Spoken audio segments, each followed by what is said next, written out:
JSPL is the next corporate that we're speaking to after the company confirmed that they are purchasing Monnet Power's Angul plant for about 410 crore. The company had told us earlier that Angul unit's capacity is 1050 megawatts and it will ensure cheaper power for JSPL. To discuss this, we are now joined by Bimlendra Jha, the Managing Director at JSPL. Mr. Jha, morning, and thank you very much for joining in. Could you just confirm the capacity, how much you are paying, and to get it started, what would be the investment that JSPL would need to make? Yeah, good morning, and thank you for getting me on the show. Yes, the capacity is, as you have said, 1050 megawatt, but it is 2 units of 525 each. And as you have rightly confirmed, it is 410 crores that we have paid for the asset purchase under NCLT. And we are going to make sure that these capacities come on stream in 2 phases. That means we will be commissioning the first turbine and then the next one over a couple of years.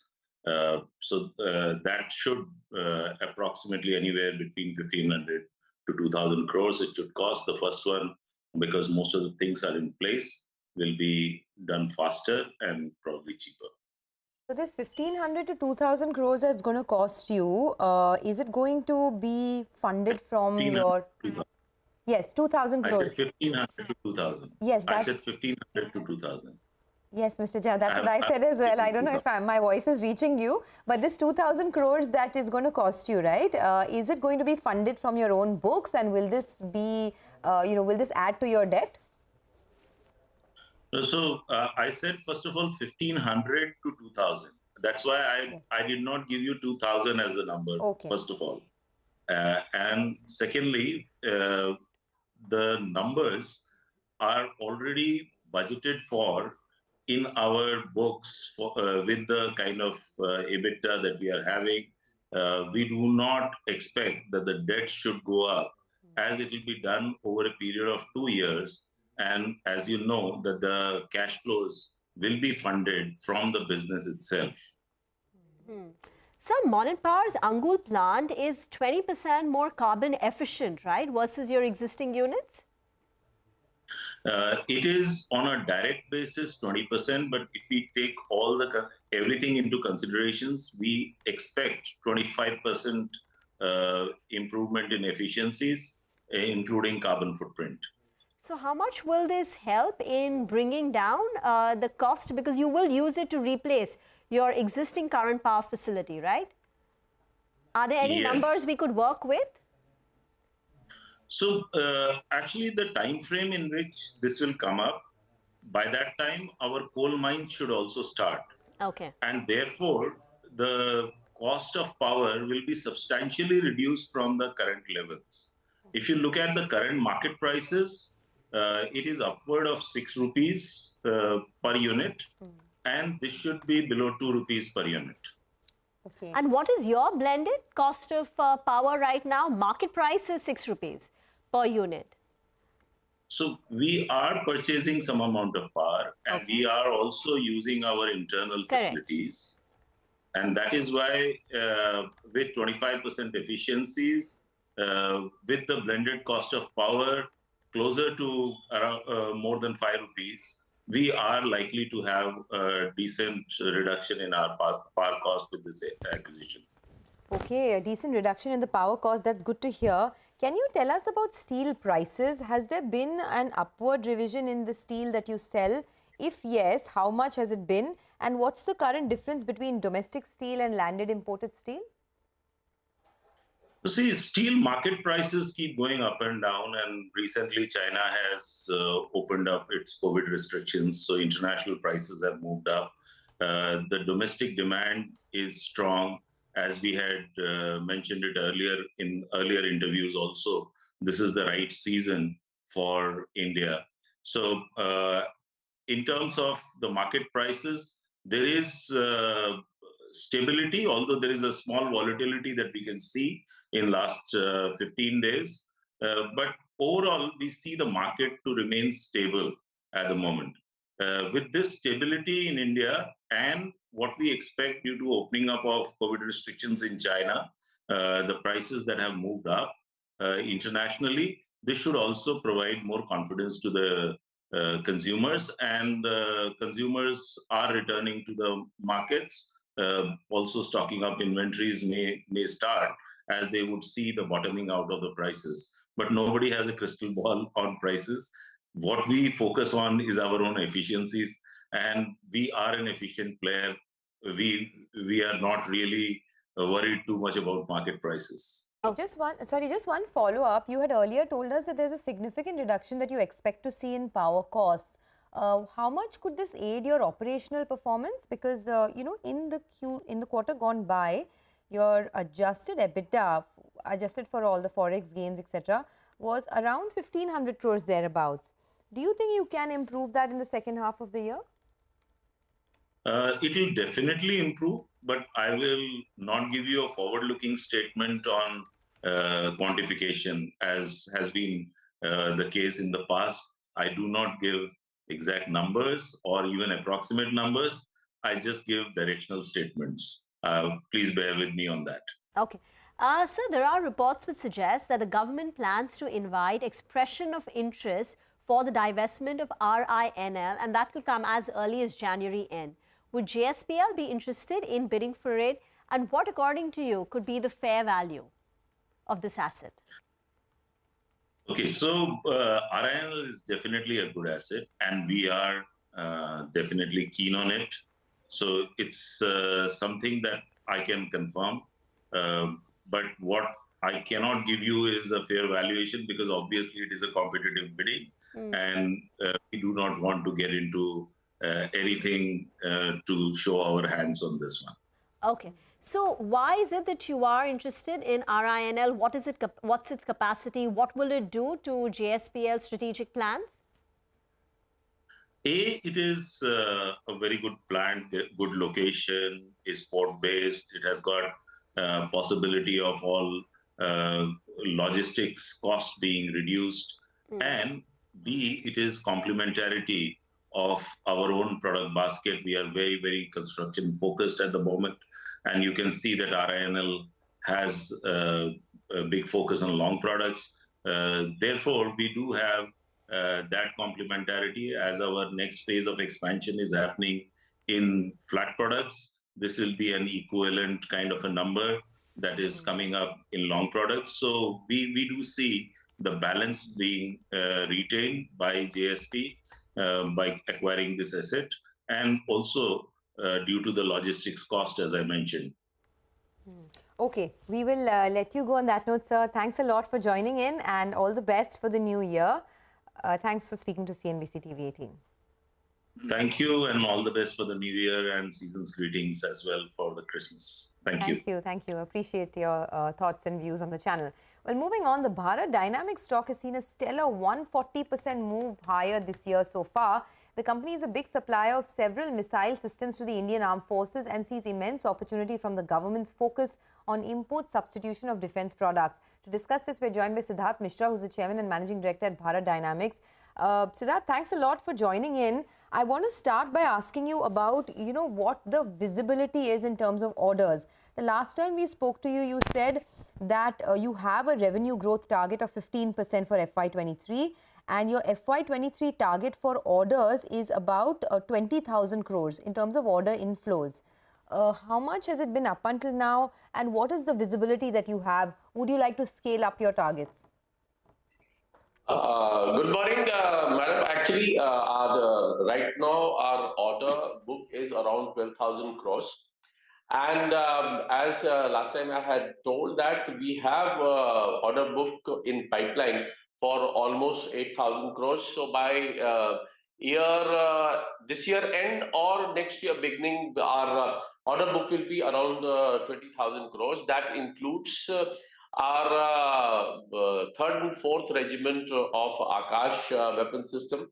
In addition to that, there are many other orders which are in pipeline. The new products like Helena, new products like Nag, all these are also in pipeline. So in next 2 to 3 years, not only 20,000 crores, this order book will swell to around 25,000 crores. In the 25,000 crores is the estimate over the next 2 to 3 years. And the new products you said, Helena and Nag, that are in the pipeline, by when will they come on your books? See, certainly by next year, we are expecting orders for these two products. Both are state-of-the-art weapon systems. One is fired from a helicopter and other is fired from a ground vehicle called Namika. And both of them have already been the user trials at advanced stage. We have already finished major trials. So by next year, we are expecting orders for this, and by next year end or next year beginning, we'll start production of these. And we are fully prepared for production of these missiles. So your order book is very strong, and the guidance on the order book picking up in the next 2 years is also very strong. From 12,000, you expect it to double to 25,000. Can you tell us a little bit about execution? Because your revenue growth in Q2 was just 9%. Can we see a pickup in execution, which will help the company see a good double-digit growth, high teens kind of growth? What is the forecast on the growth front in the second half of the year and even for FY24? See, this year, certainly we are going to cross double-digit growth. We are expecting around 3,200 crores revenue from operations. And next year, again, there will be a similar growth or more, because by then the order book for new products will also come. And the present order book, which is there around 12,000 crores, it is distributed for 3 to 4 years.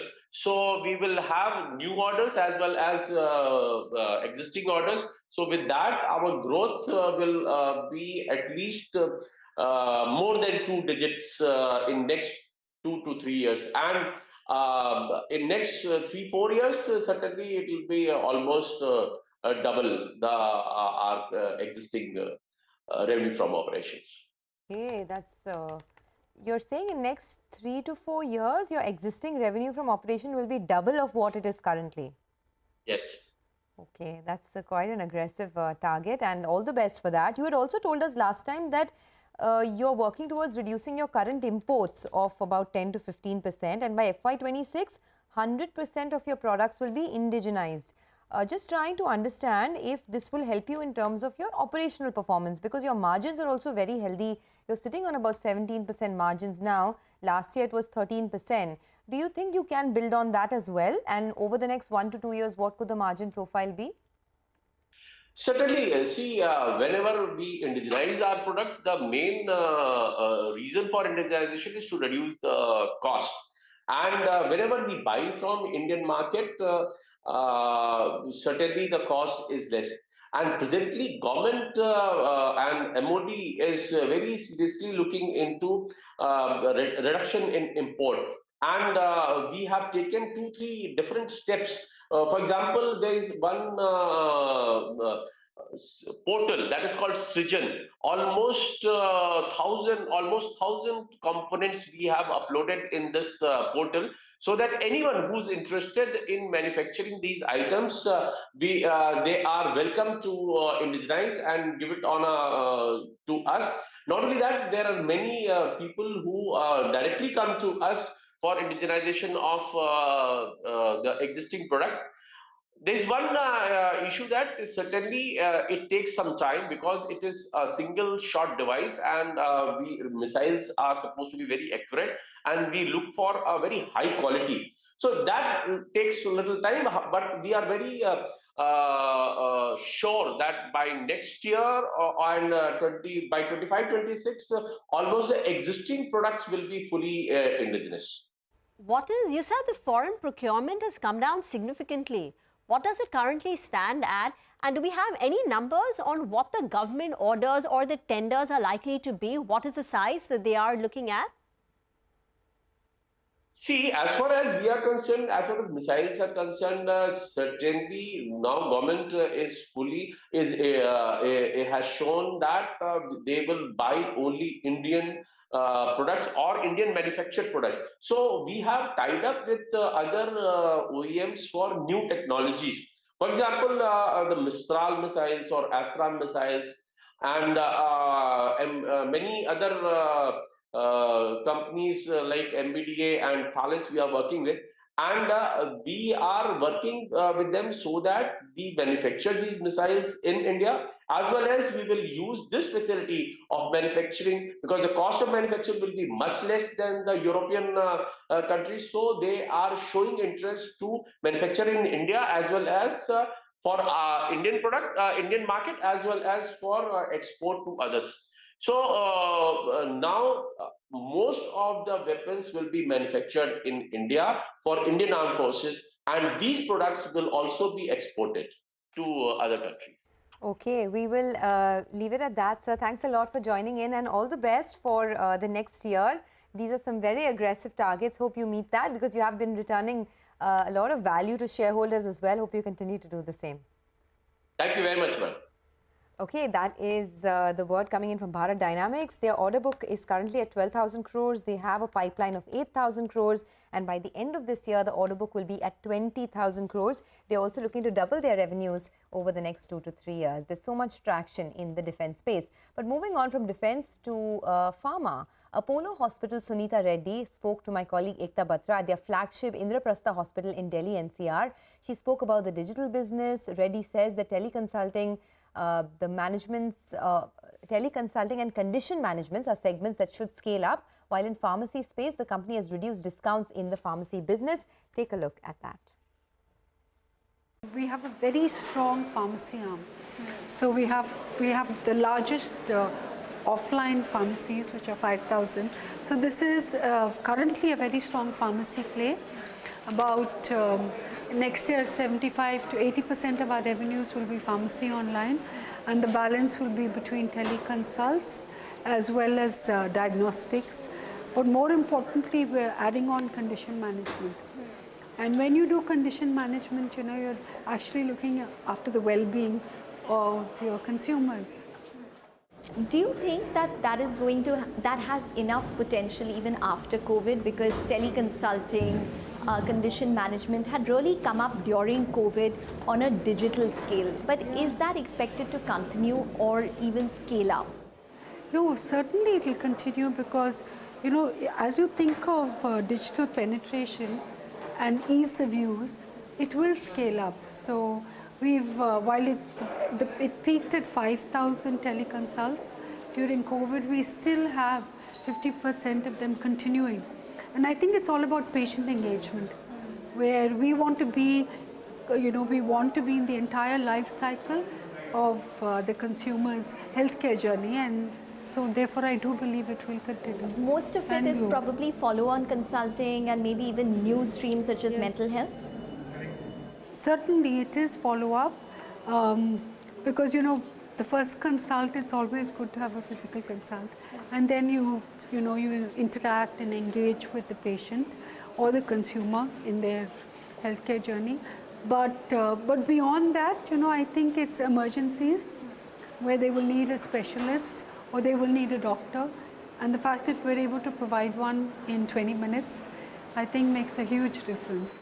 So one of the things which has been spoken about in terms of e-pharmacies is the kind of steep competition that we're seeing.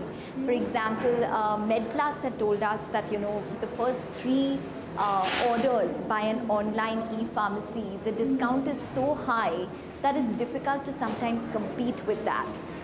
What is the kind of discounts provided by Apollo, and as compared to what the industry in the e-pharmacy space is providing? So I think, we should not be compared to anyone in particular, because we are different, and we are an omni-channel play. So we have 5,000 stores, and we also now with digital, we have 20 million downloads. So it's a combination of both, and I think this gives us a lot of flexibility. And so in terms of discounting, I think we've reduced discounting, we're probably at 18.5. This is and for online or offline? for online. And of course, for us, our focus is re-engagement of the consumer. You know, we don't want it to be a one-time transaction, and this is where we have a huge strength, because every customer who comes to our physical store is a repeat, he's a repeat customer online. Every person who engages with the hospital has a higher chance, will use the online pharmacy mode. So, like in the telecom sector, there was deep discounting.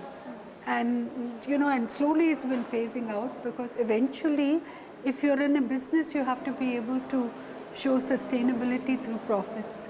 And that will happen in 24/7. And brick and mortar, if 18% is online, what is offline discounting? It depends, because circle customers who are frequent users, and they get a deeper discount rather than, the retail walk-ins. Welcome back to Bazaar Corporate Radar. For now, the market is still holding. It hasn't built on to its gains, but it's not losing any momentum either. So the Nifty is still up about 55 points. If you look at the last 10-15 minutes, it's come off a little bit, but by and large above that 18,600 mark. Mitesh is also with us to give us a quick view on the markets. Mitesh, some of these banks have actually started to correct now, while on the flip side, mid-cap IT is doing very well, whether it's the Persistent Systems of the world, Coforge, Cyient, all in the green. What are the stocks that you like for the rest of the day? Actually, I was just about to talk about this. We've taken some profits off in the financial names and gone into IT. I think the Nifty IT has had some kind of a breakout, and maybe the next leg of action could happen from the IT stocks. So I think in that sense, while you would still want to hold your bank Nifty long with a stop at 43,850 odd levels, but on the banking stock side, because they've been very stretched, we've taken some profits off. And as I said, I think explore IT stocks, and now recommending Tech Mahindra as a buy call with a stop below 1,048 for targets of 1,095. And the other one which I like is TCS. That's a buy with a stop below 33.30 for targets of 34.20. Okay, so rotating out of banks into IT. Mitesh, thank you very much for that. Let's talk about commodities. Our editor, Manisha Gupta, is here with us in the studio. Manisha. Thank you for that. Well, I'm talking about gold right now because we've seen a very stupendous gains into that one overnight. 2% or nearly $30 of a jump up in case of gold prices. So yesterday's low was almost around $1,780 per ounce and 1,809 on your screens. We've done a high of 1,820 on the higher side in the New York session itself. So some bit of a profit taking coming in, but we still are trading on the higher side of 6-month highs when it comes to the gold prices there. Well, the reason that you have seen a jump up is the dollar index has declined yet again. It's trading below 105 right now. And from the October highs, it has declined by 8% in value, and that's exactly since the gold prices have started to run up as well. The market's clearly reacting to the US inflation that has put the smallest 12-month increase since December 2021, and the expectation that the US Fed rate hike may not be more than 50 basis points clearly seems to be supporting a lot of commodities there. Take a look at what the supportive factors are that the street is talking about for 2023. Then, one, the geopolitical tensions, whether it has been about Iran, Russia, Ukraine, are some of the factors which will continue to support. And then the street is also watching out for the recession concerns. Almost all CEOs and academicians and economists are now talking about the possibility of that, milder at some places and more stronger some places. The evolving COVID variants is yet another reason that could keep 2023 on a volatile note as well. And then the markets also are looking at a peaking of bond yields going forward into the year. That could be a good news really for the gold prices there. The next chart should show you on what the gold prices have done in last 4 or 5 years. Barring 2021, we actually have seen gold prices continue to gain up, and in this current year as well, from a negative first half to plus 7% in the Indian terms is how we are dealing with gold prices. Take a look at the outlook or the forecast for 2023 then, and we have the most bearish one coming in from Metal Focus. They expect 1650. We are trading at 1810 right now. But the most bullish clearly continues to be from Standard Chartered. 2250 of a high is what they're anticipating. $2,000 per ounce actually is the view coming in from Saxo Bank and Nirmal Bang as well. Saxo Bank has said that if 2,075 clears on charts on the higher side, then $3,000 per ounce for gold by the end of next year is also not ruled out. The most conservative clearly coming in from Fitch Solutions. So as you can see, the whole plate is all over the place right now. But 2023 on how that begins will tell us on where we are headed. Okay, thanks a lot for that. All that glitters is gold. Thanks, Manisha. Well, for now, the market's not looking too bad either. So you have a lot of companies that are doing well. GIC and New India Assurance are both up. The entire insurance space is doing pretty well this morning. So do track that. And then you have all the mid-cap IT names, as I was telling you earlier. There's Persistent Systems, the L&T Tech Services, even something like an LTI Mindtree Coforge also doing well. And you do have the Accenture numbers that are coming out later this week. So everyone's going to keep their eye out on that for any indication on how the business is. Absolutely. And these Accenture numbers will give you another big company telling us if these Q3 furloughs are really hurting. Right? Accenture gives you an annual guidance. Their guidance is 8 to 11% growth for FY23, and it's going to be front-loaded. So if Accenture comes out and cuts the guidance or gives very cautious commentary on furloughs, it's going to spook the entire Indian IT basket because Accenture is much bigger than your Infy TCSs of the world. So it's going to come out on Friday, US markets time. So the Indian markets won't have a chance to react, but it's going to be very crucial. Another big drag today is actually Yes Bank. And we were discussing this in the break, right? It's had a fantastic run up in the last couple of days. Stock rallied from levels of 17 to 24. Yesterday was a fresh 52-week high. But today you are seeing a lot of profit booking on Yes Bank. Another one that we're looking at is Havells. And Vahishta is here to tell us more about that. Vahishta? Hi, Reema. Thanks for that. Well, Havells had a management meet, and the key takeaways are that the recent rating changes in fans category is likely to have a relatively lower impact. The lighting segment dynamics have also reduced. With the end of the pricing erosion, the company expects margin improvement in the electrical portfolio, second half of the ongoing financial year onwards, and in the consumer durables will be Q4 onwards. Additionally, the India's rural markets offer huge growth tailwinds for the company. In order to tap the rural opportunity, Havells had commenced the Rural Vistar project, which was 4 years back, which resulted in the expansion of its rural coverage to 3,000 towns, which means a 44% CAGR from FY19 all the way to FY22. The company has also planned to roll out a total of 1,000 Utsav stores in FY23.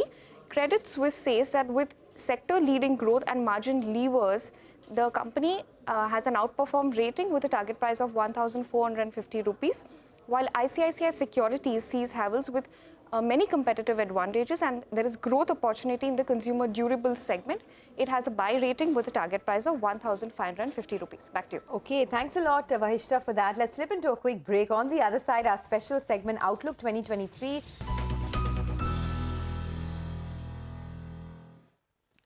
The Nifty has been one of the best performing indexes globally in 2022, and the Indian economy probably one of the faster growing economies.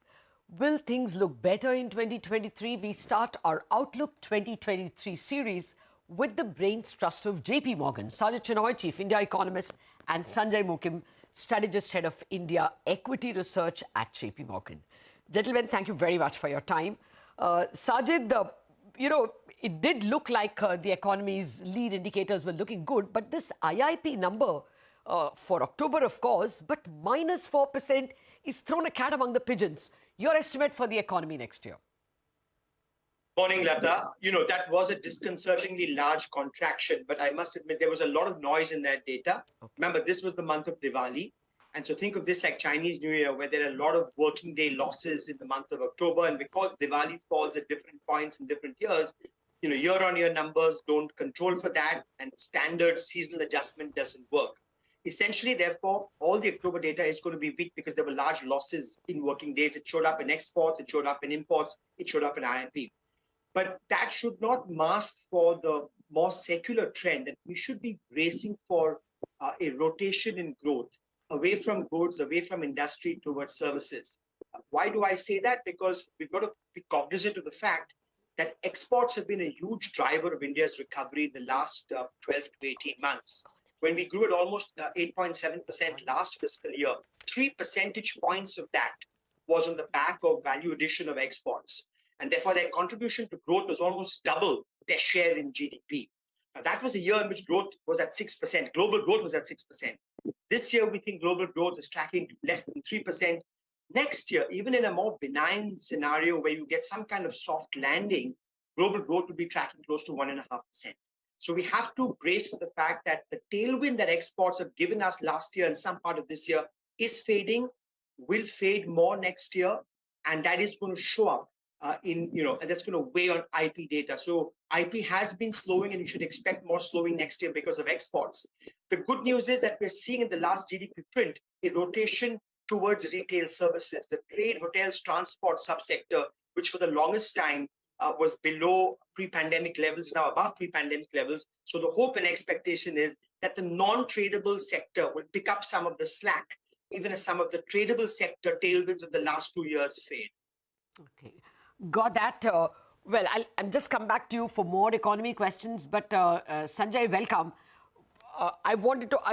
It's tempting to ask you, about the external sector and whether those IT stocks will do badly. But I'll come to that in a bit. Firstly, overall, are earnings likely to be better or worse than this year? We saw, of course, this year much lower than FY22 when we got a huge 40% Nifty EPS growth. How is 23 likely to look, FY24 rather, vis-a-vis the year that's ending? Morning, Lata. Just a couple of points there that look, on MSCI India, we're looking at about 5% growth for FY23. Okay. But that weak number is probably complicated by the huge cuts we've seen in commodity earnings. Okay. Now, for FY24, consensus is somewhere around 21%. Okay. But that appears very aggressive. So I would argue that you will continue to see earnings cuts in India. But if you exclude the commodity parts, I'd say that the banks look insulated from cuts. The earnings growth should relatively come through. But the higher end, growthy, more expensive discretionary companies are the ones where we still think earnings will have to be downgraded. Okay. Okay. Let me come then to the export argument that Sajid has already extrapolated or explained. Do you think, therefore, IT stocks are not the way to go in 2023? We don't. We are underweight IT in our model portfolio, and we think that, look, you have this unfortunate situation where the big developed economies are probably heading into recession next year, and this will lead to weaker top-line outcomes. Now, part of that is in consensus. Analysts do have lower earnings or lower top-line growth in their models, but the stocks, some of them at least, are still above historical averages. And more importantly, people have built in margin expansion in FY24, which might be a little bit more challenging to deliver than expected. So I still think that you might get minor earnings revisions. And in any way, you will get a lower tone from management in the coming quarters as the top line slows. So we are not in a rush to buy Indian IT stocks yet. Yeah, we got a bit of a curtain raiser from HCL Tech, didn't we? In terms of a minor warning. Maybe more will follow. Okay, Sajid, to come back to the economy, what's your sense in terms of the capex cycle? We spent the better part of this year expecting it. Does it arrive in 2023? That we'll need to be patient, but recognize what the silver linings are. The silver linings are that this big drag that we've been talking about for 10 years, right, on this twin balance sheet problem has clearly abated. It's clearly alleviated. We've seen significant deleveraging by large corporates over the last 5 years. This was accelerated in the pandemic, such that corporate debt to GDP is now the lowest since 2006. So at least large corporate balance sheets are in much better shape than in recent times. Similarly, bank balance sheets are in much better shape than had been feared at the start of the pandemic. NPAs have been lower for the most part. Banks have recapitalized, and seem to be less risk averse. And you're seeing that in the pickup in credit growth. So the good news is that the balance sheets are in much better shape, and that's a prerequisite to the next capex cycle.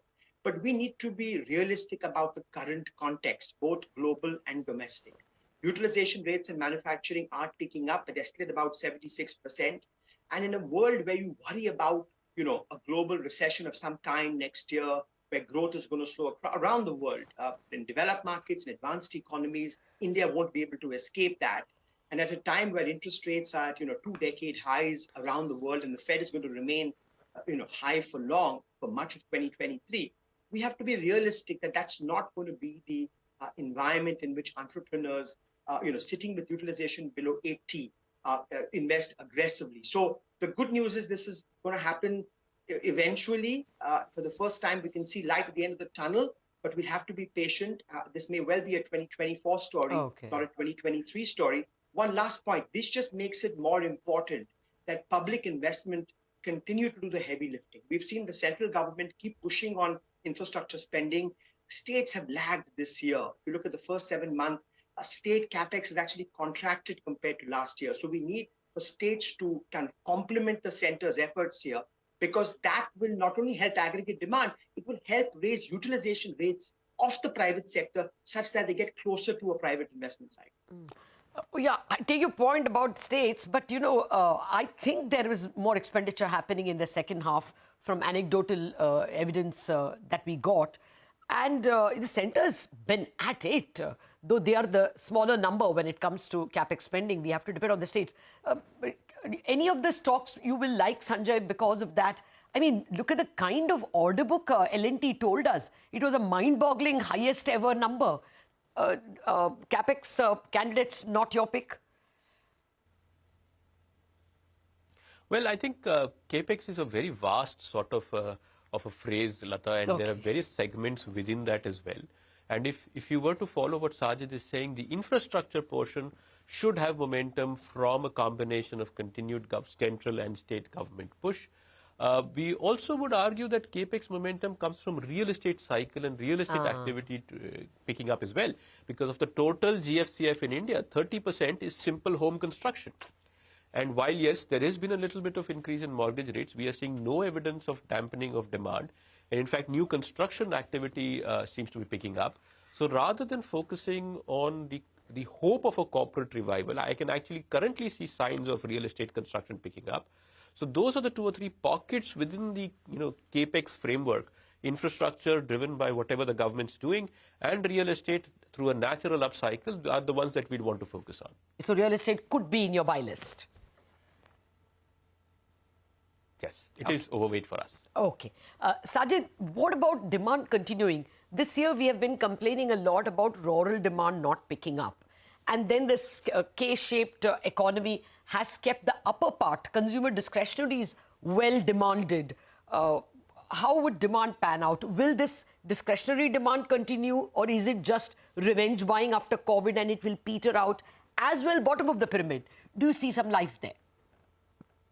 What's been encouraging in the last few months at the bottom of the pyramid is, after a long lacuna, two-wheeler sales have done very well in October and November. Now, we need to be patient because registrations for December have there's been a payback over there, so we have to look at this in its entirety. But the fact that two-wheeler sales are picking up, number one, and number two, that demand for NREGA in the last 6 months has ebbed compared to what it was, are encouraging signs that there is some healing at the bottom of the pyramid. But I think for rural demand and for consumption at the bottom of the pyramid to pick up on a more sustainable basis, you will need kind of more convincing employment creation. Now, the labor market data is more mixed. As I mentioned, NREGA demand has come off. You're seeing that in the surveys, both RBI surveys and PMI surveys, employment perceptions have increased. We're seeing white-collar wage growth be quite strong, at least in nominal terms, among the 4,000 listed companies. So those are all the glass half full. But, if you look at broader other private surveys where employment to population is still kind of flat, and even the rural wages are picking up in nominal terms, in real terms, this is still very tepid. So I think we need to be a little bit careful that there are some signs that the bottom of the pyramid is healing. But, we still have some ways to go, and the focus must be on employment generation, because that's the kind of most sustainable way to drive consumption. Let's be realistic, though, that 2023 will be a year where, apart from the export headwinds, policy is going to be normalized. It has been in all emerging markets. Monetary policy was very accommodative for 2 years, and that's helped consumption. But the RBI has correctly had to normalize policy, and we will be moving from a situation where real rates were deeply negative to a situation where real rates are perhaps 1% positive, and that is much needed. Fiscal policy will have to continue consolidating. So domestic demand will be impacted by that policy normalization, and therefore have to be realistic that growth in India, like the rest of the world, is going to see some slowing next year. But to the extent that this slowing corrects some of the imbalances, it corrects the current account deficit, it helps correct core inflation, it will be a necessary kind of course correction. Okay. Well, actually running out of time, and therefore, Sanjay, how would you therefore be on consumption goods in general? And let me quickly pack the other one. overall, where would you see the Nifty by end 2023? Okay, so let me answer the second one first. Lata, we think that, look, the market remains volatile but range-bound again in 2023. So we're seeing base case very minimal returns from an index perspective. This ties in with JP Morgan's global equity view. We've actually argued that the S&P can test the lows of 22 sometime in 23 again, as the volatility drives the markets up and down. So we think the index treads water. Within the consumer pack, as Sajid said, there should be, hopefully over a period of time, a convergence of the K. I would argue, as a result, we are overweight staples and we are very negative on the expensive non-auto discretionary stocks in India. Okay, and I would therefore assume a positive on two-wheelers. Yes. Okay. Within the autos, the two-wheelers is a preferred space. Okay. I'm sorry I'm out of time, but that's a bunch of ideas for people to work with when they start analysing their investments in 2023. Sajid and Sanjay, thank you very much for joining me and have a great 2023 yourselves. Pleasure, Lata. Wrap up on Bazaar. Chartbusters up next.